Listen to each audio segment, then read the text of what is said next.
upendo. Amen. Naongelea kuhusiana na haleluya. Amen. Upendo. Mara nyingi tunapoongelea upendo, baadhi ya watu inakuwa ngumu kuhusiana na hicho, kwa sababu hata uelewa wao wa upendo ni nini tunatofautiana. Lakini neno la Mungu linatuonyesha upendo ni nini na upendo ni nani. Haleluya. Na uelewa wako kuhusiana na upendo utabadilisha namna unavyowaza, utabadilisha namna unavyoona, utabadilisha namna unavyoishi, utabadilisha namna unavyotenda. Sema amen. Haleluya. Pointi ya kwanza ni uelewa kwamba upendo ni sacrifice. Upendo ni sacrifice. Upendo ni sacrifice. Naongelea sacrifice, naongelea dhabihu, naongelea kujitoa. Amen. Hakuna upendo ambao hauna kujitoa, na aina ya kujitoa ambayo naongelea ni sacrifice. Na nikisema sacrifice, maana yake ni kitu cha thamani ambacho kinakugharimu, unajitoa kwa ajili ya mtu mwingine, kwa ajili ya Mungu au kwa ajili ya ibada. Kwa maana ya sacrifice au dhabihu.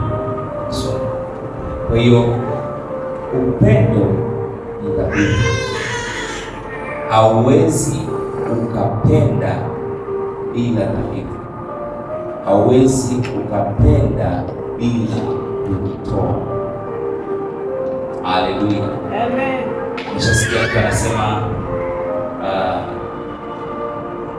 nakupenda, lakini hana muda na wewe, kwa sababu kiwango cha upendo kinapimwa na kiwango cha dhabihu. Ukubwa wa upendo unadhihirika kwa ukubwa wa dhabihu au kwa ukubwa wa sacrifice. Ni kiasi gani mtu yuko tayari kupoteza kilicho cha muhimu kwake kwa ajili ya mtu mwingine au kwa ajili ya jambo lingine. Hii inadhihirisha kiwango cha upendo alichonacho juu ya huyu mtu mwingine au juu ya hili jambo. Amen. Kwa hiyo kama hayuko tayari kupoteza kitu cha thamani kwake kwa ajili ya huyu mtu, au yuko tayari kupoteza kitu cha thamani kidogo kwa ajili ya mtu, hiyo ndio picha ya upendo alionayo kwa huyu mtu. Sema amen. Kwa hiyo hakuna upendo bila sacrifice, na kiwango cha sacrifice ni picha ya upendo. Haleluya. Amen. Kitabu cha Yohana 3:16. Yohana 3:16 anasema, kwa maana jinsi hii Mungu aliupenda ulimwengu. Asemi aliupenda ulimwengu akauambia na upenda. No. Kinachofuata baada ya upendo ni kutoa, ni sacrifice. Asa kwa maana jinsi Mungu aliupenda ulimwengu hata akamtoa mwanawe wa pekee. Kwa hiyo uthibitisho wa upendo wa Mungu kwa ulimwengu, uthibitisho wa upendo wa Mungu kwetu ni sacrifice aliyotoa ya Bwana wetu Yesu Kristo. Ni dhabihu aliyotoa. Kwa maana jinsi Mungu aliupenda ulimwengu hata akatoa, ili kila mtu amwaminie asipotee, bali awe na uzima wa milele. Mungu aliuangalia ulimwengu wa wanadamu, upendo alikuwa nao kwa wanadamu, akaweka kigezo kidogo kabisa kuokoa. Akasema tunahitaji kujibu upendo wangu kwenu, na mtaupokea kwa kuniamini. Kuamini ni kukubali, kuamini ni kuona kile ambacho Mungu amefanya katika yako. Sasa kila dunia asipotee. Kwa hiyo maana haijalishi huyu mtu ni namna gani, anapoamini kuna tangazo juu yake kwamba asipotee. Ukisoma kwenye maandiko, kitabu cha Mwanzo inaongelea kuhusiana na safina ya Nuhu.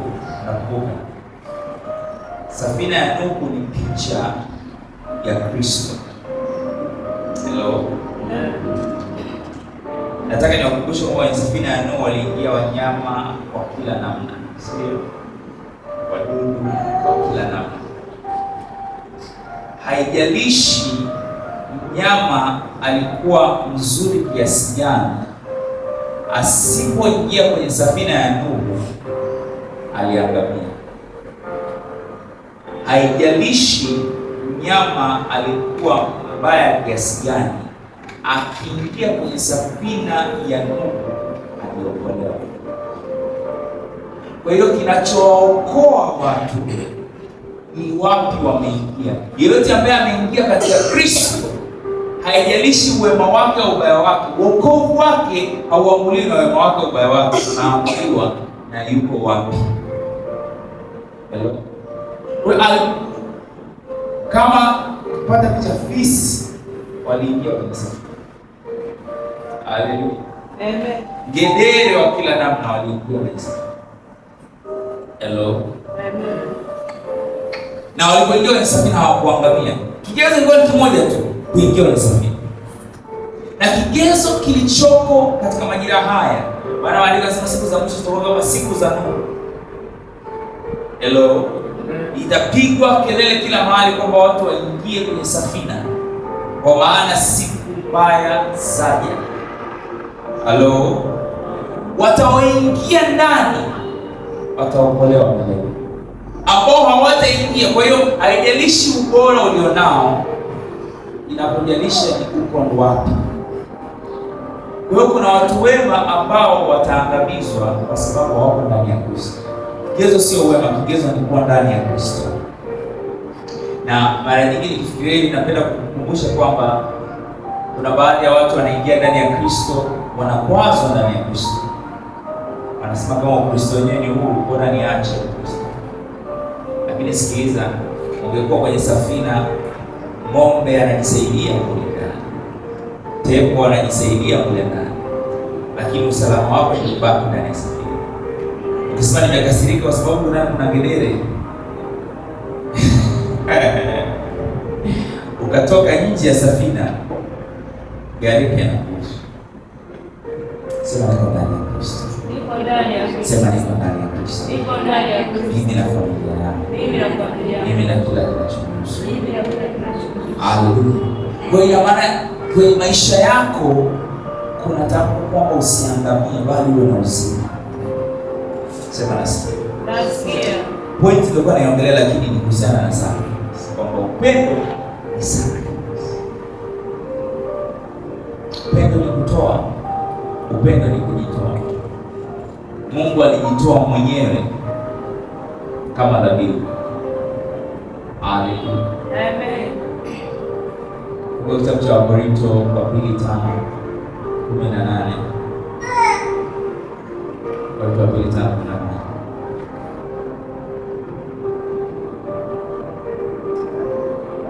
Ndio kwenye Yohana hiyo 3:17. Ndio 9. Nasema kwamba Mungu alikuwa ndani ya Kristo akiupatanisha ulimwengu na nafsi yangu. Kwa hiyo tunapomwona Kristo duniani ni Mungu katika Mungu. Alikuwa ndani ya mwili wa mwanadamu aliyeitwa Yesu, na kusudi la ujio wake ni kupatanisha ulimwengu na nafsi yake, asiwahesabie makosa yao. Haleluya. Amen. Hakuja ili awahesabie watu makosa yao, naye anatia ndani yetu sisi neno la upatanisho. Tuko katika mpango mkubwa wa upendo wa Mungu. Haleluya. Amen. Rudi katika Yohana 3:17. Tuko kwenye the greatest God's love plan. Tuko kwenye mpango mkuu kabisa wa upendo wa Mungu. Na katika huu mpango Mungu aliupenda ulimwengu. Mungu aliupenda ulimwengu. Nilisikia wakati tulikuwa tunaangalia sessions za mtoto wa Mungu, tukaikuta kwa mada ya Israeli mwaka huu.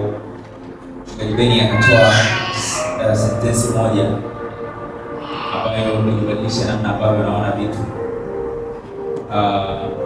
Beni alisema wakati akiwa dogo, siku moja babake akamwambia, alikuwa kuna watoto wa rika lake ambaye mmoja wa rika lake alikuwa ni mkorofi, lakini sio ndugu yake, ni kama jirani.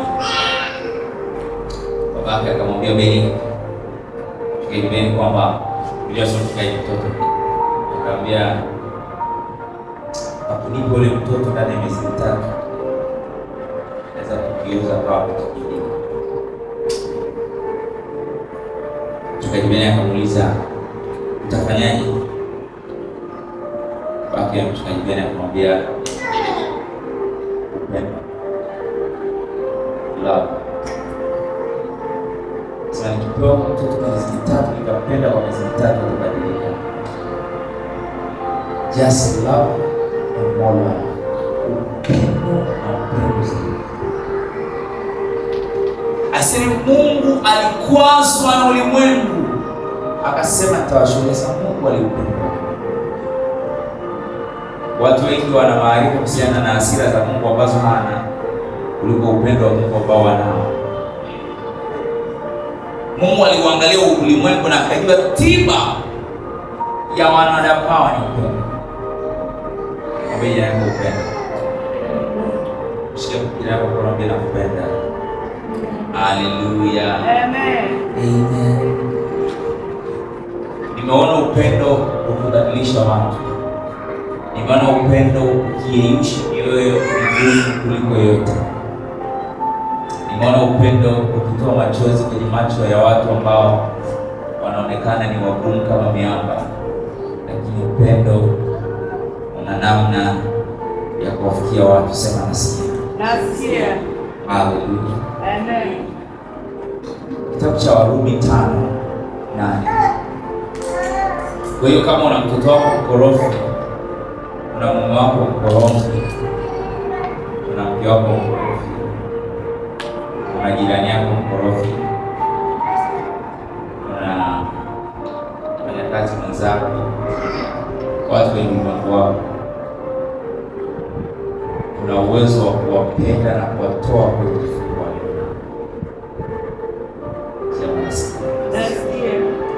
Ndio mara nyingi mtu atakujibu kwa hasira, akikujibu kwa karaha, anaongea kutoka kwenye vidonda vya nafsi yake. Ni ufunuo wa maumivu yaliyoko ndani yake. Haleluya. Amen.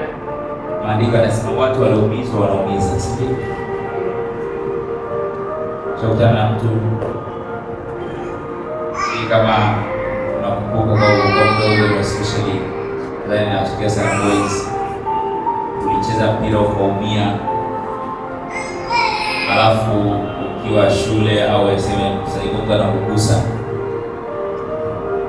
mwitikio wako ule mguso hautokana na ule mguso.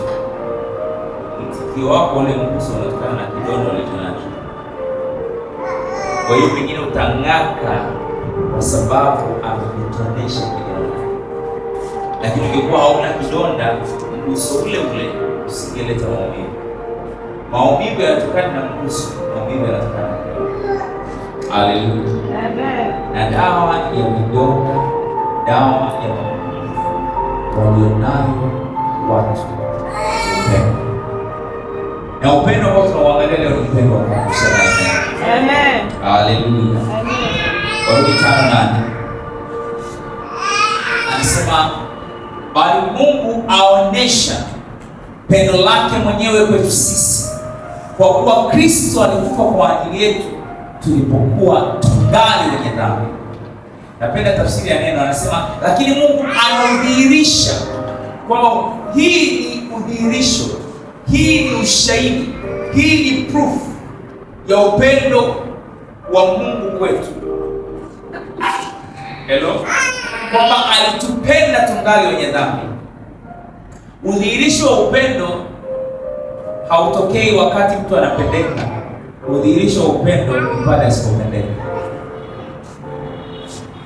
Maandiko yanasema udhihirisho wa upendo wa Mungu ni kwenye hili, kwamba tungali wenye dhambi, tungali si watoto wa Mungu, tungali hatumtafuti wala hatumwazi, yeye alitupenda. Tungali wenye dhambi, Yesu alikuja akafa kwa ajili yetu. Haleluya. Amen. Anasema ni uthibitisho wa upendo wake. Huu ni uthibitisho, huu ni udhihirisho wa upendo wa Mungu kwetu, kwamba tungali wenye dhambi, Mungu alikufa kwa ajili yetu.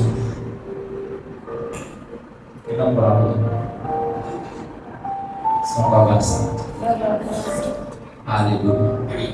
Kwa cha kwanza tumeangalia kwamba upendo ni sacrifice. Cha pili tumeangalia udhihirisho wa upendo wa Mungu. Udhihirisho wa upendo wa Mungu sio wakati ukiwa unapendeka. Udhihirisho wa upendo wa Mungu ni kwamba hakupenda kwa sababu unapendeka, alikupenda kabla haujapendeka. Alikupenda kabla hujamwaza, kabla hujamtafuta. Watu wengi wanasema nimempata Yesu. Au kupata Yesu, Yesu alikupata wewe. Haleluya. Baadhi ya watu wanasema nimemchagua Yesu, kufika mahali nikapata shauri. Ukapata shauri, alikuchagua. Sema amen. Haleluya. Pointi ya 5. Upendo unadhihirisha thamani. Hello. Upendo unadhihirisha thamani.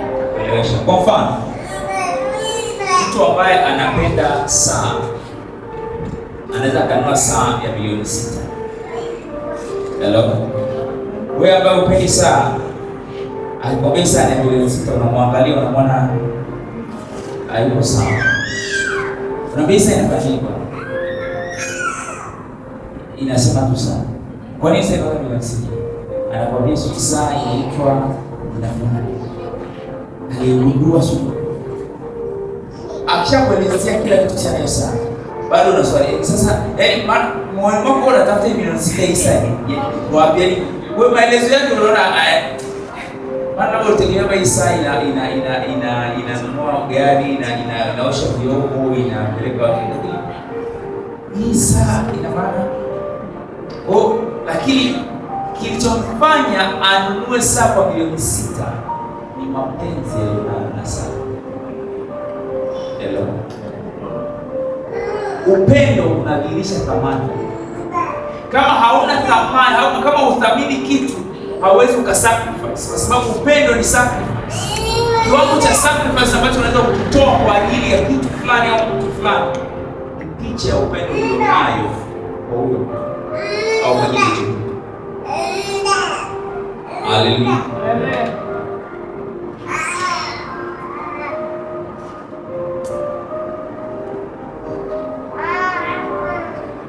Nakumbuka baadhi yetu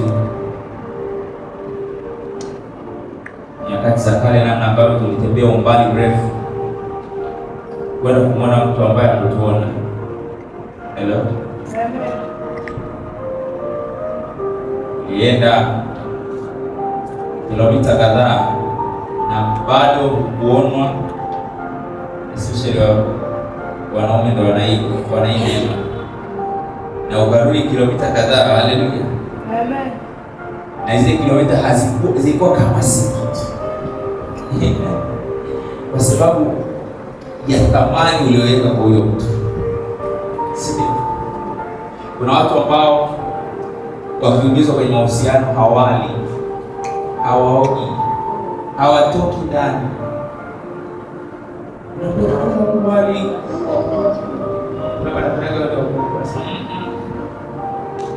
Nini shida? Sina njaa.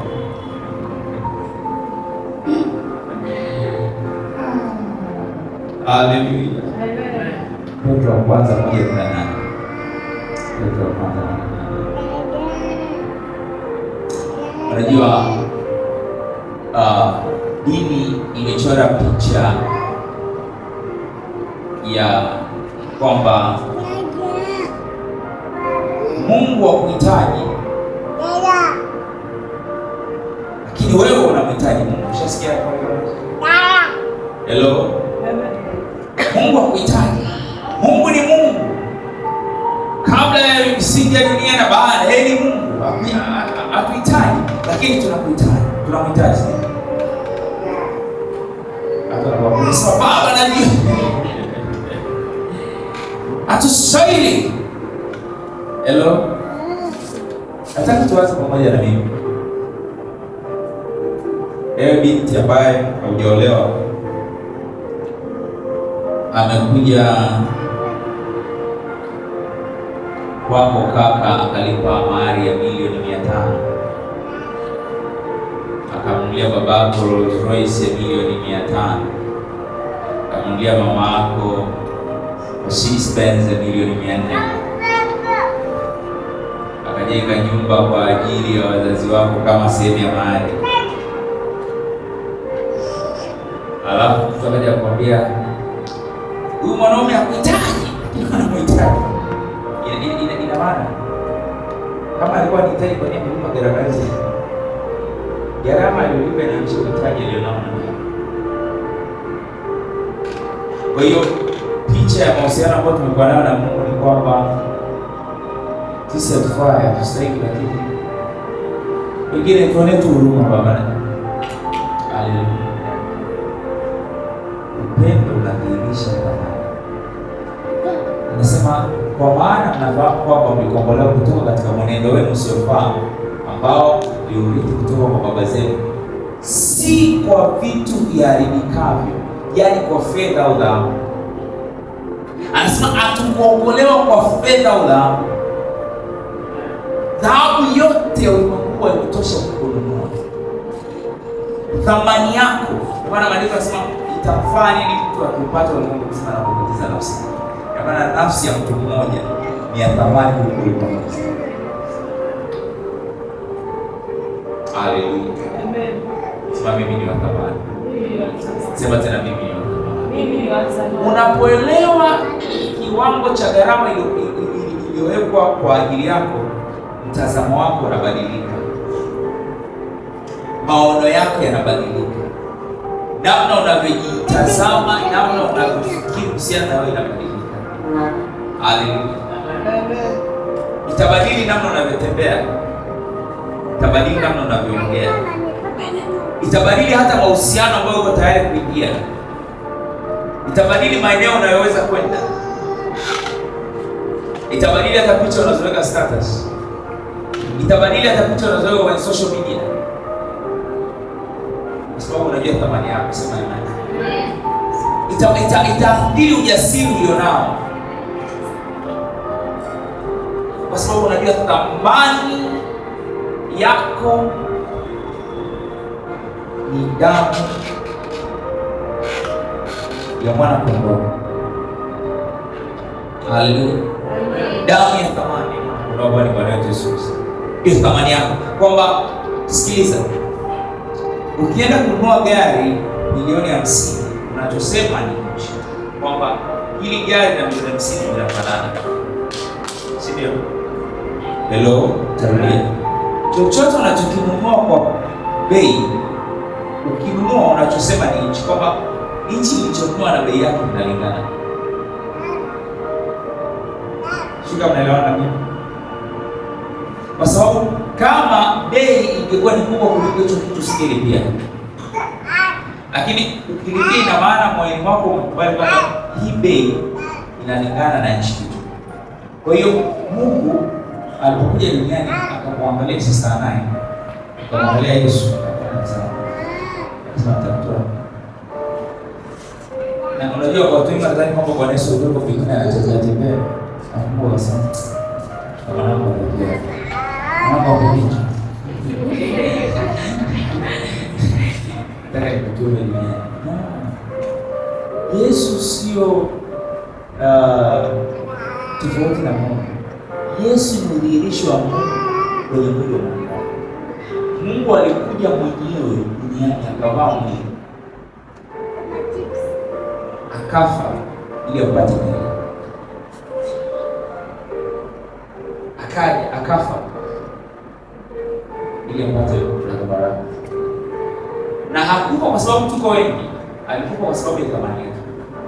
Sema nasikia. Hakufa kwa sababu ya idadi yetu, alikufa kwa sababu ya thamani yetu. Tarudia kwa mara ya tatu. Hakufa kwa ajili ya idadi yetu, alikufa kwa sababu ya thamani yetu. Upendo ni udhihirisho wa thamani. Inasema kwa maana jinsi Mungu aliuthamini, aliupenda ulimwengu. Aiseme kwa maana jinsi Mungu aliona ulimwengu na watu wengi, akaona haja ya aliupenda. Kilichomfanya amtoe mwanawe ni upendo. Unapoona sana napendwa. Sema tena napendwa. Haleluya. Amen. Maisha tunayoitoa ni maisha ya imani. Tunataka kuishi kwa imani, sio? Warumi 1:17 inasema mwenye haki wangu ataishi kwa nini? Kwa imani. Naenda kusoma kwa muda wako. Warumi 1:17 mwenye haki ataishi kwa imani. Maisha tunayoitiwa kuishi ni maisha ya imani, si ndio? Sasa kwa mfano nikisema wangapi wanaamini Mungu anaponya kansa? Ndani kila mtu ataonyesha kwa nini, ndio? Kuna mtu anayeamini kama Mungu anaponya kansa? Au na ndio? Watu wanaamini Mungu anaponya kansa. Hello. Nikisema kuna mgonjwa wa kansa hapa, njoo muombe. Hapana. Bwana. Hii mwachie mwalimu, si ndio? Kwa nini tunaamini kwamba Mungu anaponya lakini hatudhani kwamba sisi anaweza kutumia kuponya? Haleluya. Amen. Wow. Dada yule Jumapili alikuwa atembei, akaondoka anatembea. Na leo anaona pia anatembea. Haleluya. Amen. Tuendelee. So, kinachofanya watu wasithubutu kwenye maisha yao ya imani, kinachofanya watu wasifanye mambo makubwa kwenye maisha yao ya imani ni kutokuelewa upendo. Ngoja nikupe andiko moja ambalo lilikuwa la tafsiri baya mara nyingi. Kitabu cha Wagalatia mstari wa 5 mlango wa 5 mstari wa 6. Ukinielewa leo utaushangaza ulimwengu wako. Amen. Nasema ukinielewa leo utaushangaza ulimwengu wako. Amen. Amen. Wagalatia 5:6. Inasema kwa maana ndani ya Kristo kutahiriwa au kutotahiriwa hakuleti tofauti, bali lilo la muhimu ni imani itendayo kazi kwa njia ya upendo. Maandiko yanasema kwamba imani inatenda kazi kwa njia ya nini? Ya upendo. Mara nyingi au baadhi ya nyakati tukifundisha kuhusiana na ile andiko, tunafundisha kwamba imetupasa unasema tunafanya kitu cha imani lakini hauoni matokeo. Niulize, unatembea kwa upendo? Unaishi kwa upendo? Umeshasikia hiyo? Huu upendo unaongelewa sio upendo wako kwa watu. Imani inafanya kazi kwa upendo. Maana yake nini? Imani inakuwa na nguvu. Imani inafanya kazi pale unapotambua kwamba unapendwa na Mungu. Sema nini? Imani yako kinachofanya mimi utembee kwa imani. Ngoja nivunje ilete katika lugha nyepesi ya binadamu. Kwa mfano, una baba, sawa? Babako ni tajiri, lakini unajua babako hakupendi. Ni tajiri sana, lakini unajua hakupendi. Kuna vitu hautathubutu kufanya kwa sababu unajua baba anipendi, si ndio? Lakini kama babako ni tajiri sana, unajua anakupenda, umegonga gari ya mtu, unajua usijachukua inao. Hujanielewa. Imani yako unakutana changamoto iko thabiti kwa sababu una uhakika na upendo wa Mungu kwako. Amen. Na una upendo wa Mungu. Kama hauamini kwamba Mungu anakupenda, unakuwa na shaka. Kwa sababu kinachowapa shaka wengi sio uwezo wa Mungu, ni utayari wake. Wanajua Mungu ana uwezo, lakini je, yuko tayari kufanya kwa ajili yangu? Mungu anaponya, lakini je, yuko tayari kuniponya? Mungu anaponya, lakini je, yuko tayari kutumia mimi kuponya? Sasa labda mwalimu, mimi wewe kweli kaangalia maisha yangu, hapana. Na sio upendo wako kwake, ni upendo wake kwako. Ngoja nitakuelewesha. Sio wangapi ambao washawahi kupanda boti alafu wakasikia kutapika? Kuonyesha kwa nyumbani. Moja ya siri ya kutokusikia kichefuchefu ukiwa kwenye meli au ukiwa kwenye boti ni kuondoa macho yako, usiangalie maji. Ukiangalia horizon, ukiangalia anga, sawa? Ukiangalia anga, hata kama meli bado inachezea, ukiangalia anga unapoelekea, utaacha kutazama, utaacha kusikia uzunguzungu. Yesu usikie uzunguzungu, ni yale maji yanayobadilika hivyo unayoangalia. Sikiliza, yale maji yanapoenda hivi, yale ni maisha yako. Ukiangalia maisha yako utasikia uzunguzungu, tatapika. Inua macho yako, usiangalie maji yanayopanda na kushuka. Angalia anga. Anga ni upendo wa Mungu usiobadilika, usiokengeuka, au pandi na kushuka. Ukiangalia kichefuchefu kitakoma, kizunguzungu kitaacha. Sema nasikia. Kwa mtu ana kizunguzungu cha maisha, tatizo sio kizunguzungu, ni nini anaangalia.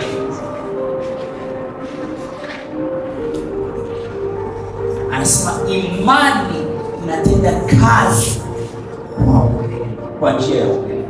Na ndio maana anakuambia kwamba upendo tunaangalia sio upendo wako. Kwa sababu upendo wako unaweza ukapanda na kushuka. Hello? Lakini upendo wako ubadiliki. Na kumwombea mtu, najua kwamba aliponywa kwa kumwomba Yesu. Najua kwamba Yesu anampenda kuliko hata anavyompenda. Na alilipa gharama ili asiendelee kuteseka. Wewe na ujasiri wako uko kwenye upendo wangu kwake. Upendo wa Mungu kwangu. Ujasiri wangu uko kwenye upendo wa Mungu kwangu. Ujasiri wangu uko kwenye upendo wa Mungu kwa ulimwengu. Haleluya. Amen. Nitakuacha vitu vile muhimu wakati tunamalizia kuhusiana na upendo wa Mungu. Cha kwanza, upendo wa Mungu ni wa milele.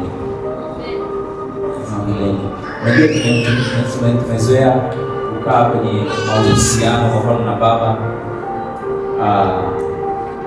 kufaulu, kufanyia vitu na jinsi ambavyo anakuangalia. Haleluya.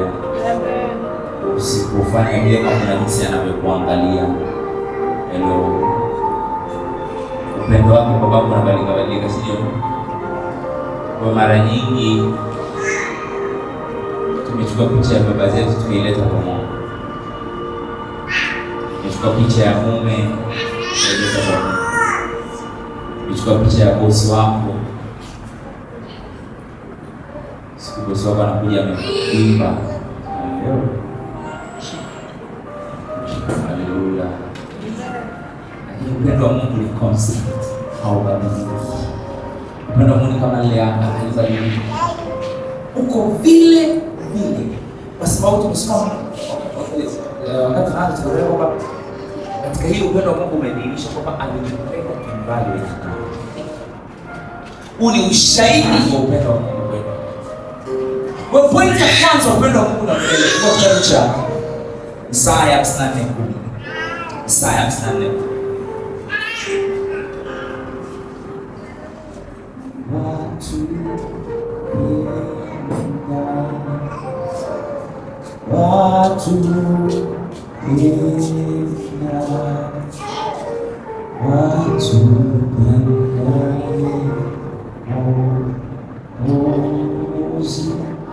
Anasema ijapotikisika milima, siipenda hii moja sio.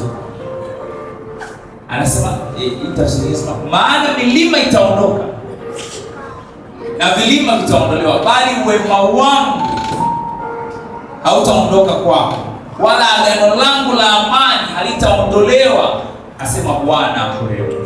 Sema amen. Amen. Anasema ijapotikisika milima na vilima viondolewe, Mlima Kilimanjaro uondolewe, Mlima Meru uondolewe, Mlima Everest uondolewe. Anasema hata hivyo upendo wangu usiokoma kwenu hautatikisika. Sikia bwana, upendo wangu usiokoma. Unaanza upendo wako unakoma. Na mtu anakuambia dada nikupenda ile inatosha. Nilikupenda ile inatosha. Fika mahali kwa na mipaka. Just mtu anaongea.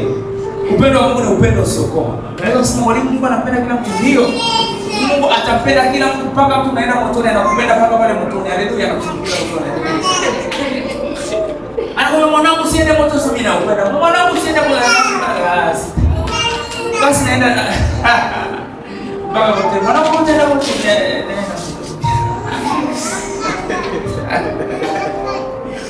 He loves you.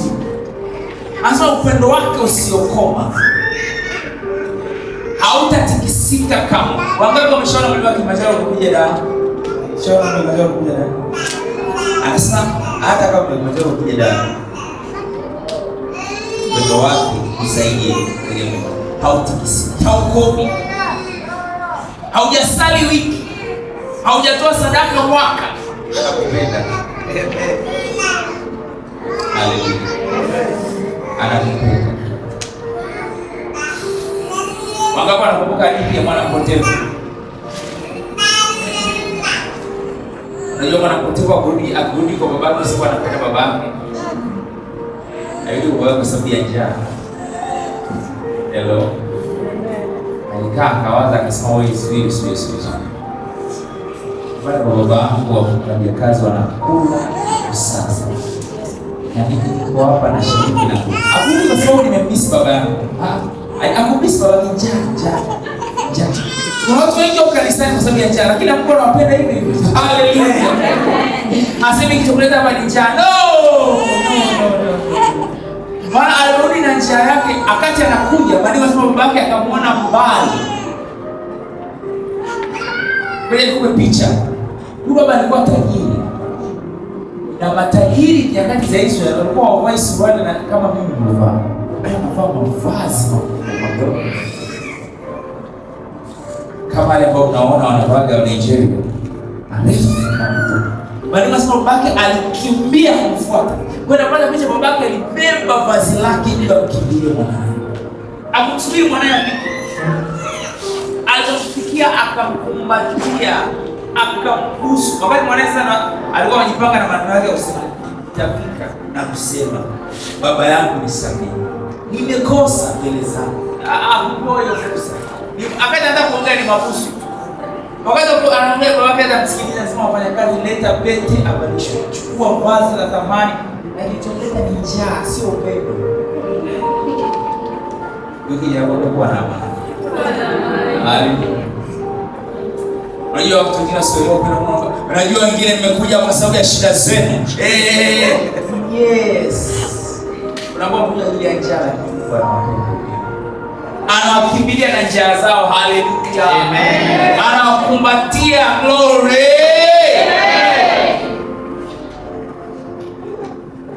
Haleluya. Asa upendo wake ubadilika. Ile pole mfano mchungaji Beni. Ni baba anamwambia Beni kwamba babake Beni akamwambia nilipo kijana miezi mitatu nabadilisha. Tampenda kwa miezi mitatu na majika atakuwa mkubwa. Mtu anakuja kuonyesha kwa ajili ya njaa, pende miezi 6. Pende miezi 6. Pende mwaka. Na hadithi moja sasa nilisikia, kuna kijana fulani wa familia tajiri alikuwa ni addict wa dawa kulevya. Mlevi wa dawa kulevya kwa miaka mingi. Katika siku amechoka maisha. Kwa wale matajiri, lakini yeye maisha yake ni dawa kulevya. Choka maisha. Akasema acha ninywe sumu nife. Kana sumu. Kata moto alilia. Potea. Akashtuka siku kadhaa baadaye akajikuta kwa hospitali. Aliposhtuka akaangalia akagundua hizi nguo nyeupe sio za malaika, za madaktari. Akakasirika, akaanza kuongea kwa hasira na madaktari kwamba kwa nini wamemuokoa. Daktari ambaye alikuwa anamhudumia kwa daktari mpole, mama yake alikuwa yuko pale. Yule kijana akaanza kulalamikia mama, kwa nini wamemuokoa? Daktari akamshika akamkemea, akamwambia mamako amekaa hapa siku 3 hajalala, amekaa pembeni yako. Ulikuwa huko au jitambui siku 3, mamako amekaa hapa siku 3 hajaoga hajala, yuko hapo pembeni yako. Unaongea nini? Yule kijana akaja anasikia maneno, machozi yakawa yanatoka. Akawa anawaza kwamba na uchizi uliokuwa nao na ulevi uliokuwa nao, mama yangu bado amekaa pembeni yangu wakati nataka kufa, hajala hajaoga siku 3.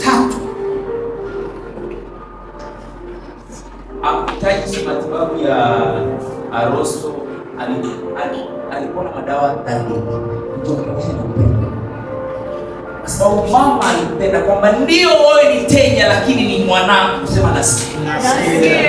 Mungu ni bora kuliko mama.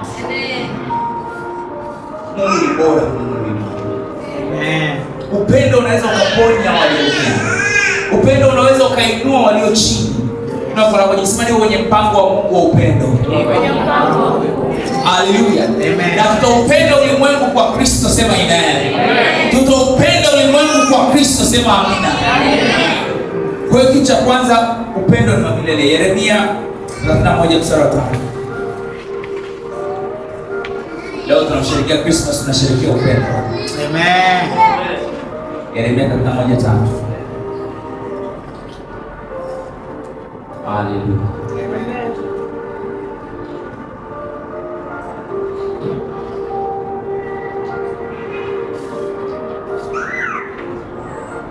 Asema Bwana alinitokea zamani akisema, na nimekupenda kwa upendo wa milele.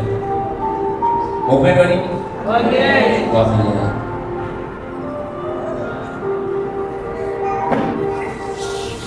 Ndio maana nimekufuta kwa fadhili zake. Fadhili zake, haleluya. Tumevutwa kwa fadhili zake. Kuna ambao kuwepo hapa kanisani leo ni muujiza. Tukiangalia hatuamini hata kama leo tuko kanisani. Haikutarajiwa tuwe kanisani. Lakini fadhili zake zisizokuwa. Fadhili zake zilizo mpya kila asubuhi. Haleluya. Yeye asiyekuchoka, yeye asiyekukatia tamaa, yeye mwenye upendo wa milele kwako. Sikiliza, kwanza leo usiangalie maisha yako tena. Unajua kuna watu usianaona Mungu unapanda na kushuka. Kwa nini? Kwa sababu wanaangalia upendo wao kwa Mungu. Hata ukiingia dhambi si kanisani. Ili kanisani. Wiki ambayo sikuja dhambi moja ni kanisani. Hapa kanisani anaenda kwa ujasiri, sio kwa sababu ya ujasiri. Tuko sawa. Haleluya. Kiangalia watu mpaka Jumamosi sasa. Sina baya. Leo naongea kanisani nakupenda. Sasa naambia na wewe. Sasa ndio kwa bibi.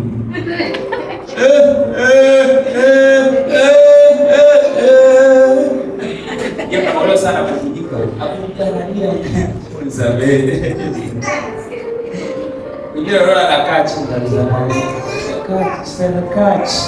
Acha unafiki. Acha utakuwa. Kachi. Haleluya. Amen. uhusiano wako na Mungu unapanda na kushuka. Lakini mtu ambaye amemwangalia Mungu, sasa wiki hii nilianguka, lakini sijaangalia upendo wangu kwako, naangalia upendo wake kwangu. Sikiliza, ukielewa upendo wako kwako, utaishi kwa utakatifu, kwa bahati mbaya kuliko ambavyo ungeweza kufanya makusudi. Nakwambia ukielewa upendo wa Mungu kwako, utaishi kwenye mapenzi yake kwa bahati mbaya kuliko ambavyo ungejitahidi kwa makusudi. Haleluya. Amen. Kwa sababu unajua unapenda. Unapenda sana napenda. Napenda. Upendo wa milele. Upendo wa milele. Upendo wa milele. Upendo wa milele. Haleluya. Amen. Warumi 8:35. Nataka uondoke leo ujue kwamba unapendwa, kwa sababu ukielewa, ukiondoka ujue unapendwa, ulimwengu wako leo wote utanuka upendo. Sema amen. Amen. Utafikia upendo. Haleluya. Utafikia watu na upendo wa Kristo. Warumi 8:35. Anasema ni nani atakayetutenganisha na upendo wa Kristo? Je, ni shida au taabu au mateso au njaa au uchi au hatari au panga? Lakini katika mambo haya yote tunashinda na zaidi ya kushinda kwa yeye aliyetupenda. Amen.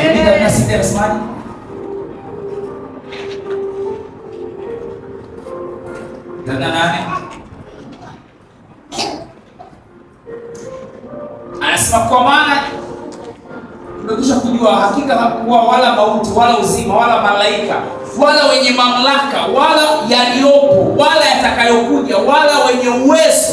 Sikiliza watu walotaja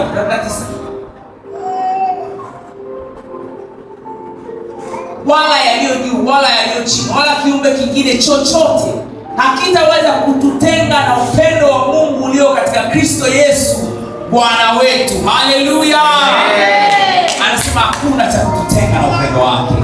Hakuna cha kututenga, hakuna wa kututenga, hakuna hali, hakuna mamlaka, hakuna mtu, hakuna malaika, hakuna pepo lenye uwezo wa kututenga na upendo wa Mungu alionao kwa ajili yetu katika Kristo Yesu. Sema napenda upendo wa milele. Napenda upendo wa milele. Pointi ya mwisho kuhusiana na upendo, kwa maana nataka uangalie upendo wa Mungu kwako. Upendo haushindwi kamwe. Upendo haushindwi kamwe. Wakorintho wa kwanza 13:8. Haleluya. Wakorintho wa kwanza 13:8. Haleluya. Amen. Anasema upendo haushindwi kamwe. Haleluya. Amen. Upendo wa Mungu utashindwa kwenye maisha yako. Amen. Sikiliza, maisha yako yamejengwa katika upendo wa Mungu. Sema amen. Amen. Nataka maisha yako uyajenge ule upendo wake. Nataka Ukristo wako uwe na mizizi katika upendo wake. Kwa nini? Upendo wake haushindwi kamwe. Haushindwi kamwe. Asema lakini ukiwepo unabii utakoma. Zikiwepo lugha zitakoma. Yakiwepo maarifa yatapita. Lakini upendo haushindwi kamwe. Love never fails. Upendo haushindwi kamwe. Angalia macho yako katika upendo wake usioshindwa, upendo wake usiokoma, upendo wake usiohamishwa wala kuyumbishwa wala kusogezwa. Haleluya. Na uhakika maisha yenu ya kesho ni makubwa sana zaidi ya leo. Amen. Na uhakika parapanda ikilia sitakosa hata mmoja wenu. Amen. Ina uhakika maisha yenu ni utukufu hata utukufu. Amen. Ina uhakika na kesho yenu. Amen. Kwa sababu naangalia upendo wa Mungu kuhusiana na nyinyi. Amen.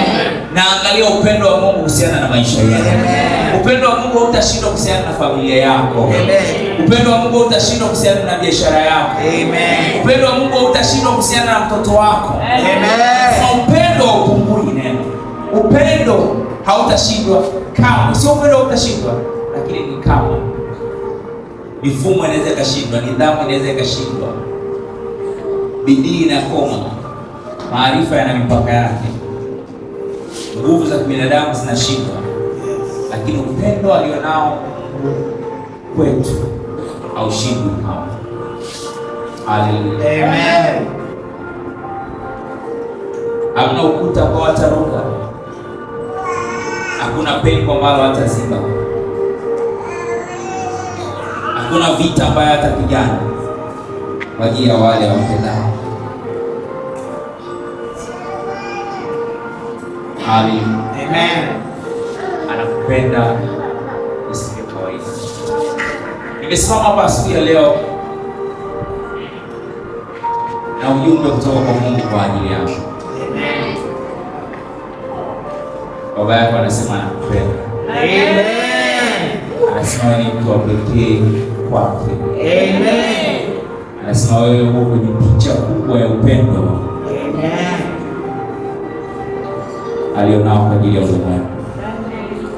Leo anaishi ndani yako, anaongea kupitia midomo yako leo, anaangalia kupitia macho yako leo, anawashika watu na mikono yako leo. Amen. Upendo wako unadhihirishwa kupitia wewe. Amekufanya kuwa mvunaji wa nafsi. Yes. Amekufanya kuwa njia ya wokovu kwa wengi. Amekufanya kuwa kikomo cha machozi kwa ulimwengu wako. Aliye ndani yako ni mkuu kuliko aliye katika ulimwengu. Upendo wa Mungu ndani yako ni mkuu kuliko katika ulimwengu. Ukiangalia upendo wa Mungu ndani yako, hautachoshwa na chuki ya ulimwengu wako, hautachoshwa na madhaifu ya watu katika ulimwengu wako.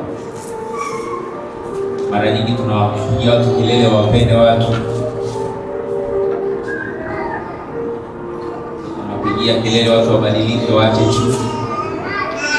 Hawawezi kuacha chuki, hawawezi kupenda wanavyotaka wapende, lakini yuko mkuu aliye ndani yao. Yes. Haleluya. Yule mkuu aliye ndani yako hata akiachiliwa hawezi baki kama ulivyokuwa. Amen. Haleluya. Amen. Amen. Dada mtoto nani? Nikumbushe jina. Martha. Umebadilika sana. Wow. Glory. Wow. Mungu akutendea. Amen. Amen. Umeona ukuu wa Mungu toka last time tumeonana. Haleluya. Amen.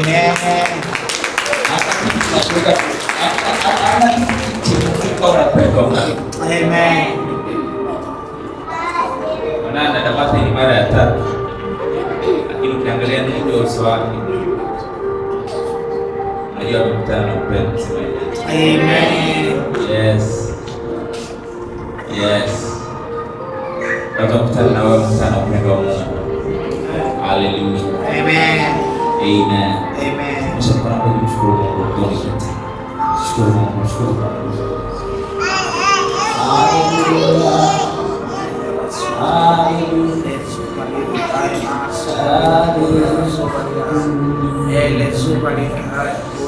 Haleluya.